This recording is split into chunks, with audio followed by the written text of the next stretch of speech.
বন্ধুরা, আজ আমাদের বাড়ি ভেটকি মাছের কাঁটা রান্না হচ্ছে। ভেটকি মাছের কাঁটা খাইতে কিন্তু বেশ ভালো। ভেটকি মাছের কাঁটা খাইতে হলে তো বাজারে যাইতে হইবে। তাই বাজার চলে গেলাম, সকাল সকাল ভেটকি মাছের কাঁটা নিয়ে আসলাম, কেটে বেছে ভালো করে ধুয়ে নুন হলুদ মাখিয়ে রেখে দিলাম। তারপর ধামসাটা বেগুন নিয়ে কেটে নিলাম। এইভাবে মাছগুলো অল্প তেল দিয়ে ভালো ভালো করে ভাজতে হবে, অল্প অল্প ধাপে ধাপে।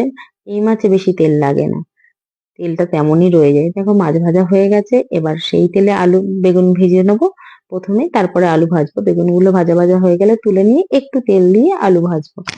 আলুগুলো অল্প একটু ভেজে নিয়ে মাঝখানে ফাঁকা করে বেশ কিছুটা, তারপর পেঁয়াজগুলো দিয়ে নেড়ে চেড়ে রসুন বাটাটা দিয়ে আবার নেড়ে চেড়ে নেবো। তারপর লবণ, হলুদ গুঁড়ো, লঙ্কার গুঁড়ো পরিমাণ মতন দেবে।